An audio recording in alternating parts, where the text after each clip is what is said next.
함께 말씀 봉독하도록 하겠습니다. 함께 보실 말씀은 마가복음 3장 7절에서 12절 말씀입니다. 마가복음 3장 7절에서 12절 말씀 우리 함께 한 목소리로 봉독하도록 하겠습니다. 예수께서 제자들과 함께 바다로 물러가시니 갈릴리에서 큰 무리가 따르며 유대와 예루살렘과 이두메와 요단강 건너편과 또 두로와 시돈 근처에서 많은 무리가 그가 하신 큰 일을 듣고 나아오는지라. 예수께서 무리가 애워싸는 미는 것을 피하기 위하여 작은 배를 대기하도록 제자들에게 명하셨으니 이는 많은 사람을 고치셨으므로 병으로 고생하는 자들이 예수를 만지고자 하여 몰려왔음이더라.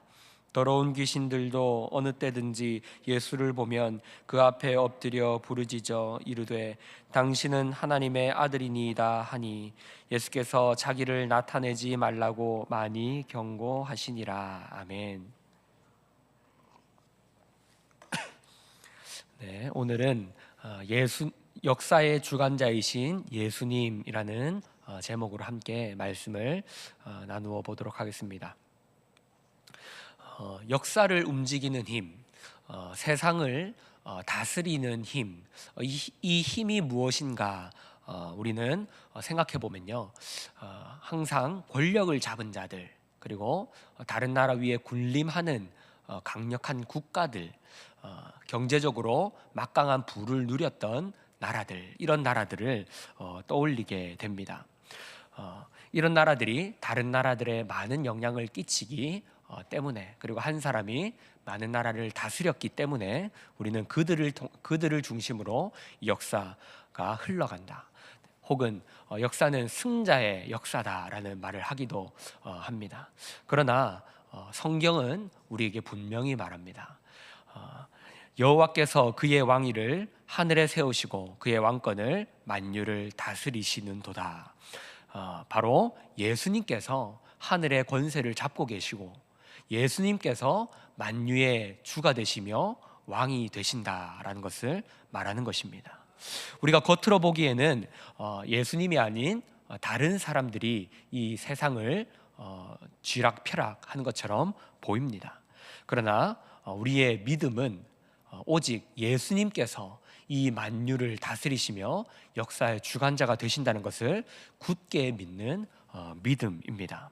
오늘 말씀에서도 예수님이 종교 지도자들, 바리새인들 혹은 다른 많은 권력을 잡고 있는 자들에 의해서 도망다니고 피해 다니시는 것처럼 보이시지만 사실은 하나님의 뜻을 이루기 위하여 하나님의 때를 기다리시며 이것들을 이루어가고 있다라는 것입니다.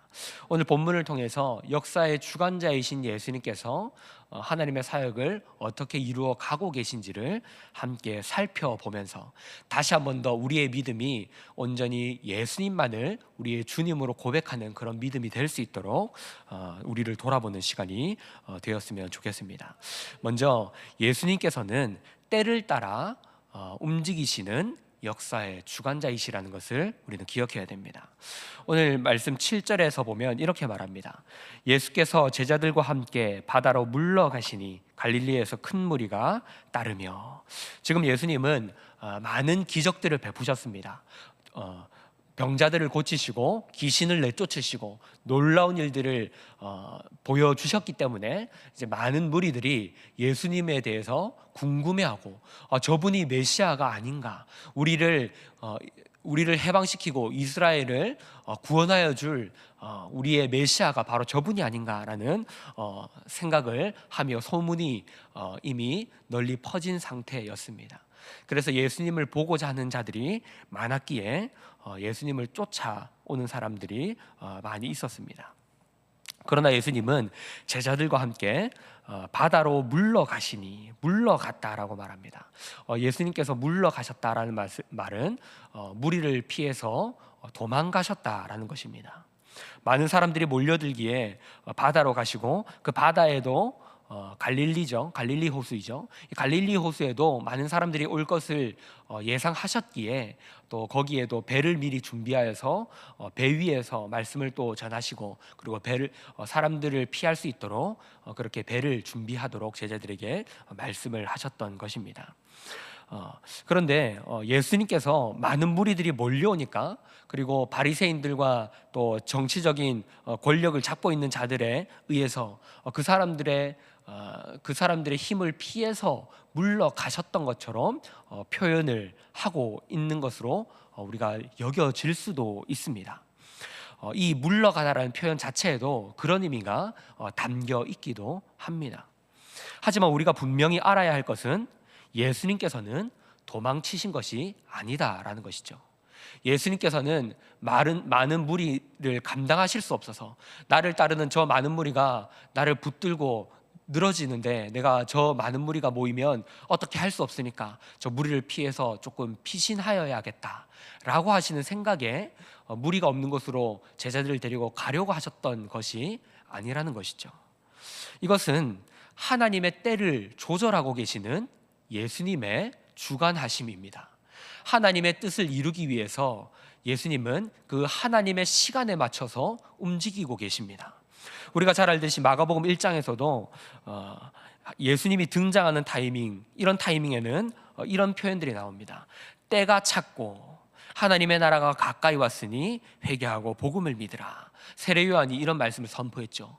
때가 찼고, 하나님께서 원하시는 그 때가 있는 것입니다. 예수님이 등장하시는 때는 하나님이 맞춰놓으신 그 때에 예수님의 사역이 시작되는 것이고, 그리고 그 사역들을 다 감당하신 후에야 예수님의 십자가 사역이 나타나는 것입니다. 그러나 우리는 그 하나님의 때를 기다리지 못하죠. 언제나 우리의 때를 원하죠. 하나님의 때를 알지 못하고 지금 당장이 하나님의 때이기를 바라며 우리는 기도합니다. 그러나 성경은 말합니다. 하나님의 때가 있다. 그 때가 차야 하나님이 역사하신다. 우리를 그 때 동안 기다리게 하시는 이유는 우리를 훈련시키시는 겁니다. 그 때가 이루어지기 전에 하나님의 타이밍이 등장하지 않는 이유는 그 하나님의 기도 응답과 하나님의 역사가 오히려 우리에게 독이 될 수 있기 때문입니다.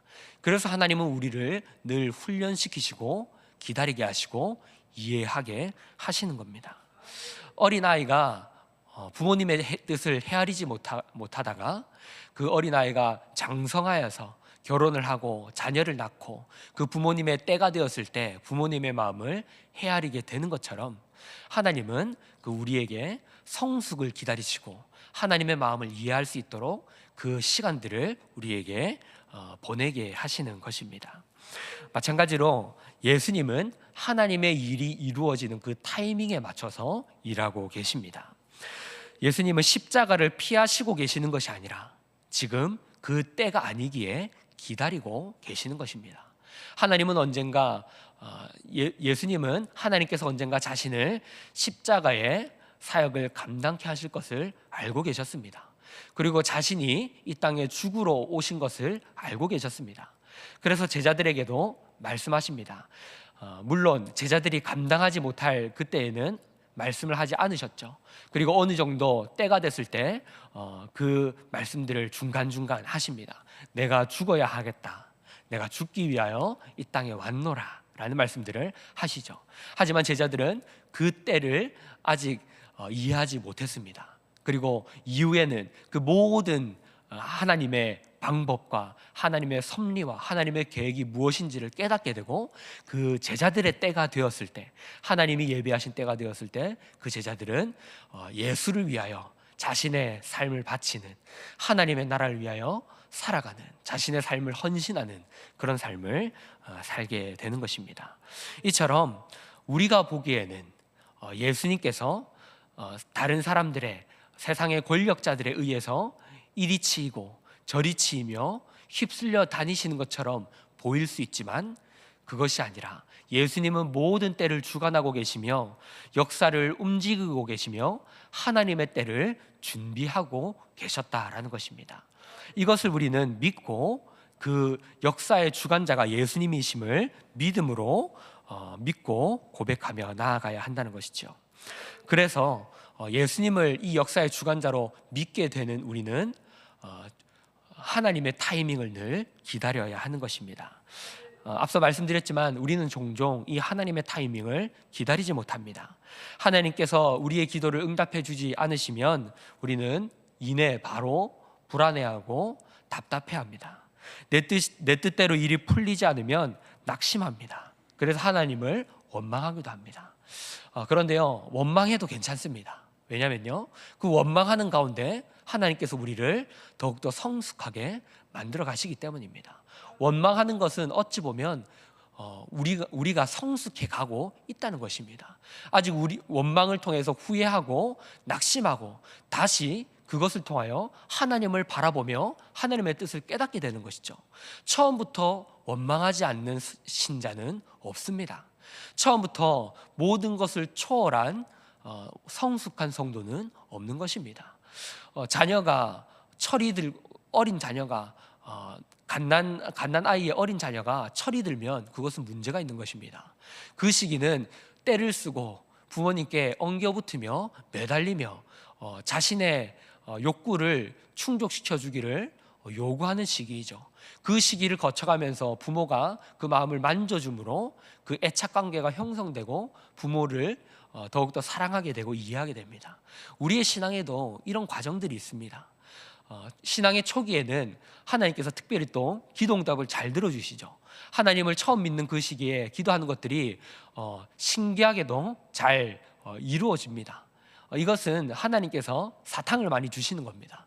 그런데 그 사탕이 하나님의 전부인 줄 알고 오해해서 나중에 신앙의 시근이 들어야 하는데, 하나님 왜 옛날에는 그렇게 제 기도를 잘 들어주셨는데 지금은 들어주지 않으십니까? 이런 시기가 오게 되는 겁니다. 또 그때 원망을 하게 되면서 이제 하나님이 누구이신지, 하나님이 우리에게 어떤 삶을 원하시는지를 바르게 알아가게 되는 것입니다. 이것이 하나님의 타이밍이라는 것이죠. 늘 우리는 우리의 타이밍에 하나님의 뜻을 맞추기를 원하지만 하나님은 하나님이 예비하시는 시간과 때가 있습니다. 그래서 우리가 할 일이 무엇입니까? 성도가 할 수 있는 것이 기도밖에 없다는 것을 깨닫게 되는 겁니다.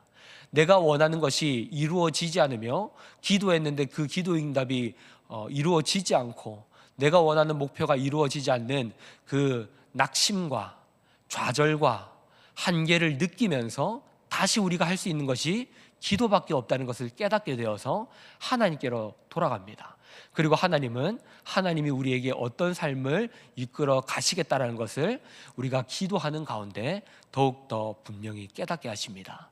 그래서 결국에는 예수님이 십자가를 감당하셨듯이 우리도 예수의 삶을 우리의 삶 가운데 십자가를 지고 살아가게 하시는 겁니다. 처음에는 사탕 발린 위로를 원하며 하나님께 나아가지만 그 하나님께 간구함들이 결국에 십자가를 지고 내 삶에서 성육신을 감당하는 자리까지 나아가도록 하나님이 우리의 삶을 이끌어 가신다라는 것입니다. 우리에게는 각자의 예비된 하나님의 때가 있습니다. 누군가는 그 때가 조금 빠를 수도 있고요, 누군가는 그 때가 느릴 수도 있습니다. 그러나 역사의 주관자이시고 온 세계의 주인이신 그 하나님께서 우리를 차근차근 한 걸음 한 걸음 인도하고 계신다는 것을 기억해야 합니다. 그래서 나의 지금 현실이 좌절되고 또 불안하고 내 현실이 왜 이렇냐 낙심하게 될 수도 있지만 그때마다 하나님께 나아가서 엎드리며 하나님의 때를 구하며 그리고 하나님의 뜻을 구하며 우리의 삶을 살아가면 하나님이 자연스럽게 우리의 삶을 아름답게 인도하신다라는 것을 우리는 기억해야 되는 것입니다. 우리 이 사실을 믿어야 합니다. 하나님은 하나님의 때가 있다. 또한 오늘 성경을 보면 많은 무리가 예수님을 따랐습니다. 예수님을 따랐다는 것은 그분을 주인으로 모시고 싶었다라는 것이죠. 그런데 모든 이 사람들이 예수님을 올바른 이유로 따랐던 것은 아닙니다. 오늘 말씀 3장 8절을 한 번 더 다시 보도록 하겠습니다. 3장 8절에서 이렇게 말합니다. 유대와 예루살렘과 이두메와 요단강 건너편과 또 두로와 시돈 근처에서 많은 무리가 그가 하신 큰 일을 듣고 나오는지라. 아멘. 여기서 주목할 점은요, 많은 무리가 그가 하신 큰 일을 듣고 나왔다라는 것입니다. 많은 무리들이 예수님을 따랐는데 그 이유가 그가 하신 큰 일을 듣고 나왔다라는 것이죠. 그러면 그분이 하신 큰 일이 무엇입니까? 그들이 기대했던 것은 무엇이었습니까? 바로 예수님이 보여주셨던 기적들이었습니다. 예수님이 베풀어 주셨던 그 놀라운 일들을 보고 많은 무리가 따랐던 것입니다.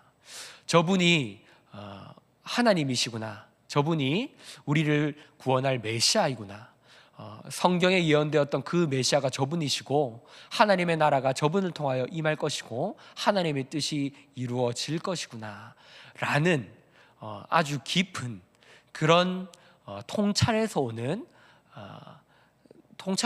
따름이 아니라 바로 나의 밥벌이를 해결해 줄 분, 나의 어려움을 해결해 줄 분, 더 이상 걱정 없이 편안한 삶을 살게 해줄 분, 그분이 바로 저분이구나 라는 것을 생각하고 따랐다라는 것입니다. 바로 예수님을 우리의 주인으로, 주님으로 따르는 것이 아니라 기적을 주는 분으로 믿고 따랐다라는 것입니다. 오늘날 교회도 많은 사람들이 주님을 이런 식으로 믿고 따르는 경우가 있습니다. 예수님을 진정한 주인으로 믿고 따르기보다 나의 문제를 해결해 줄 분으로 생각합니다. 기도를 마치 요술램프 지니처럼, 그리고 그 기도를 도구로 사용하는 그런 성도들, 신자들이 이 시대에도 너무나 많다라는 것이죠. 이 당시 많은 무리들이 예수님의 기적에 매료되어서 따랐던 것처럼 오늘날 많은 신자들도 그렇게 주님을 따르고 있다라는 것입니다. 이것은 성경을 바르게 아는 것이 아니라, 하나님을 바르게 아는 것이 아니라 세상적인 종교관, 일반적인 종교의 신념을 가지고 신앙생활을 하고 있는 것입니다. 세상 사람들도 일이 풀리지 않을 때 부적을 붙입니다. 일이 풀리지 않을 때 점을 봅니다. 이 일들을 통해서 액땜을 하고 살풀이를 합니다. 우리도 하나님을 믿을 때 이런 식으로 믿지는 않습니까? 우리는 하나님을 믿을 때 초월적인 분으로, 초월적인 신앙으로 나아가서는 안 됩니다. 초월적이라는 것은 하나님과 나의 교제가 아니라, 하나님과 나의 관계 속에서 우리가 성장하는 것이 아니라, 하나님께 나의 정성을 지극히 바치면 그분께서 무언가를 주시는 초월적인 존재로 인지하여서 하나님께 나아가는 그런 신앙을 가져서는 안 된다는 것입니다. 예수님을 보니 신기한 일들을 베푸시니까 저분께 가까이 가면 뭔가 떨어지겠다라는 식으로 예수님께 나아가서 간절히 비는, 마치 발과 아세라 선지자들이 간절히 신께 제사를 드리는데 응답해 주지 않으니까 자신의 몸에 상처를 내어서라도 신이 응답하도록 만들려고 하는, 마치 초월적인 저 신이 우리를 바라보기를 원하는 그런 식의 신앙생활을 해서는 안 된다라는 것입니다. 왜냐하면 우리가 믿는 하나님은 그런 분이 아니기 때문입니다. 하나님은 우리에게 어떻게 다가오시냐?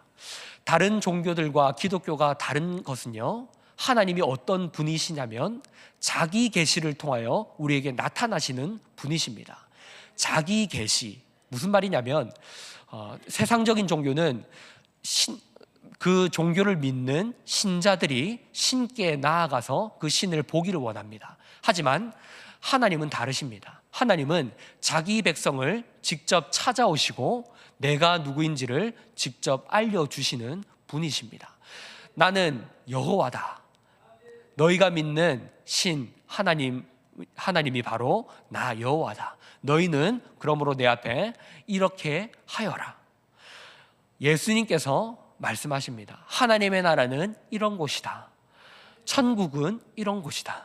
천국 백성들은 이런 곳이다. 하나님이 원하시는 삶은 이런 삶이다. 하나님은 너희에게 이런 것을 원하신다. 그리고 예수님께서 우리가 살아가야 할 삶이 무엇인지를 직접 보여주십니다. 그것이 바로 성육신입니다. 그것이 바로 십자가입니다. 바로 하나님은 자기 계시를 통하여서 우리에게 하나님의 뜻을 말씀해 주시고 보여주십니다. 갑자기 우리의 삶을 살아가다가 우리가 이런 생각을 하면 안 됩니다. 일주일 동안 세상 속에서 세상의 삶을 살다가 한 하루 구별된 주일을 거룩하게 지킴으로 하나님께 나아가서 우리의 삶을 깨끗하게 만드는, 마치 종교적인 이 행위를 통하여서, 이 주일을 통하여서 우리의 더러운 육신을 깨끗하게 만들고 다시 세상으로 가서 더러워지고, 그런 삶이 아닙니다. 하나님은 우리의 7일 모두를 하나님의 뜻대로 살기를 원하십니다. 하나님은 우리의 종교적인 어떤 생활을 통하여서 우리가 구별되기를 원하시는 것이 아니라 하나님의 뜻을 이 땅 가운데 살아내기를 원하십니다. 우리는 이것을 이해해야 합니다. 하나님 앞에 어떠한 삶을 드려서 하나님께 기쁨을, 어떠한 종교적인 행위를 하여서 하나님을 기쁘시게 하는 것이 아니라 하나님께서 말씀하시는 그 하나님의 백성의 삶을 하루하루 살아내 보는 것, 우리에게 주어진 그 현실 가운데 하나님의 뜻을 하루하루 살아가 보는 것. 그때에 좌절해도 괜찮습니다. 넘어져도 괜찮습니다. 하나님은 그렇게 부딪히고 깨지며 다시 한번 그 하루를 살아가도록 노력하는 우리의 삶을 원하시고 계시는 것입니다. 그렇게 넘어져도 결국 우리를 완전하게 세우십니다. 왜냐하면 예수님께서 그 역사의 주인이시기 때문입니다. 우리는 때로 그런 생각을 합니다. 내가 이대로, 세상 사람들은 저렇게 살아가고 있는데 내가 이대로 살아가면 나의 삶이 망하지 않을까? 세상의 방식대로 살아가지 않고 원수를 사랑하고 다른 사람들에게 내 것을 내어주고 그 사람들을 위해 져주면서 살아가면 내가 뒤처지고 더 힘든 삶을 살게 되지 않을까? 내 삶이 망하는 것은 아닐까라는 생각을 할 수 있습니다. 그러나 예수님이 역사의 주관자라는 것을 믿는 신앙을 가지는 것이 바로 그런 것을 이기게 만드는 것입니다. 믿음이 세상을 이긴다. 이 세상을 이기는 힘이 믿음이다라는 것이 바로 이것을 말하는 것입니다. 세상의 논리대로 살아가는 것이 아니라 우리가 믿음을 가지고 살아감으로 이 세상을 이겨내는 것. 세상은 그렇게 살면 망한다라고 말하지만 세상의 방법대로 살아가지 않고 원수를 사랑함으로 살아가면서도 이 세상을 이길 수 있는 것, 그리고 그렇게 살아감에도 우리의 삶이 망하지 않는다는 것을 믿는 것, 그것이 바로 이 역사의 주관자가 예수님이심을 고백하는 삶을 살아가는 것입니다. 사랑하는 성도 여러분, 예수님이 내 삶을 다스리는 주인이심을 믿는 것, 그것은요 말로 하는 것이 아닙니다. 하나님께서 말씀하신 그 방법을 나의 삶의 방법으로 여기도록 다짐하고 그리고 그렇게 살아가도록 애쓰는 것, 그것이 바로 예수님이 내 삶의 주인임을 고백하고 믿는 신앙입니다. 100번 1000번 예수님이 나의 주인이라고 말하면서 주일이 끝나고 집으로 돌아가서 어떻게 하면 경제적인 자유를 누릴 수 있을까? 물론 돈을 많이 버는 것 잘못된 것 아닙니다. 그러나 돈을 많이 벌어서 내 삶이 편안해지려고 하는 것, 내가 경제적인 성공과 사회적인 성공을 통해서 내 삶이 편해지려고 하는 것, 거기에 목적을 두는 것은 하나님의 뜻이 아닙니다. 그것으로 우리의 삶이 자유함이 없다는 것입니다. 예수님이 내 삶의 주인이라는 것은 예수님의 뜻대로 살아감으로 자유함을 누리는 것입니다. 그 삶을 살아가는 것이 믿음으로 살아가는 것, 우리는 그것을 깨달아야 합니다. 주어진 현실에서 예수의 삶을 사는 것, 주님의 뜻을 본받아 살아가는 것, 그것이 주님께서 원하시는 삶입니다. 주님이 원하시는 것은요, 우리의 대적들을 물리치고 적들의 목을 쳐서, 주님, 제가 저 적들의 장수의 목을 쳐서 왔습니다, 기뻐 받아 주시옵소서, 이것을 원하시는 것이 아닙니다. 베드로가 대제사장의 종 말고의 길을 칠 때 예수님이 뭐라고 하셨습니까? 잘했다 하셨습니까? 아닙니다. 그렇게 하지 마라. 내 뜻은 그게 아니다. 나는 그렇게 하길 원하지 않는다. 이렇게 말씀하셨습니다. 마찬가지로 주님도 우리에게 말씀하십니다. 세상 사람들을 칼로 쳐서 그들을 짓밟아서 그들 위에 서기를 원하시는 것이 아닙니다. 그들에게 져줄 수 있는 넉넉함을 가지라는 것입니다. 그들에게 왜 저 사람은 우리를 위하여 저렇게 희생하는가를 묻게 만들라는 것입니다. 궁금해하게 만들라는 것입니다. 저들은 왜 우리와 이렇게 다른가? 저들은 무엇 때문에 우리와 저런 차별함이 있는가? 차별성이 있는가? 왜 이 세상에서 볼 수 없는 사랑이 있는가? 저들은 도대체 뭐가 다른 것인가를 생각하게 만들라는 것입니다. 그것이 바로 예수님이 세상의 주관자이심을 믿는 자의 삶이다라는 것이죠. 말씀을 정리하겠습니다. 사랑하는 성도 여러분, 예수님을 우리의 삶의 주관자요 주인으로 모시는 삶은요, 이 세상 위에 우뚝 서는 승리자가 되는 것이 아니라 세상 사람들로 하여금 예수님의 삶이 무엇인가를 보여주는 것입니다. 예수님이 살아오셨던 그 삶을 나도 살아가는 것입니다. 그 삶을 살아가는 것은 세상에서 낙오되며 비참해지며 힘이 없고 연약한 자가 되는 것일 수도 있습니다. 그러나 그 삶을 살아가도 예수님께서 그 삶을 내버려 두지 않으시고 버려두지 않으신다는 것을 믿고 나아가는 것, 그것이 바로 예수님이 역사의 주관자이시며 그리고 그 주님을 따라가는 삶을 살아가는 것입니다. 저 여러분이 이 고백으로 예수님이 나의 주님이십니다, 이 고백으로 그 삶을 따라갈 수 있기를 주님의 이름으로 축복합니다. 이것이 복된 삶임을 믿으시고 그 복된 삶을 살아가심으로 하나님의 복을 받는 귀한 저와 여러분이 될 수 있기를 다시 한 번 더 주님의 이름으로 축복합니다. 찬송하고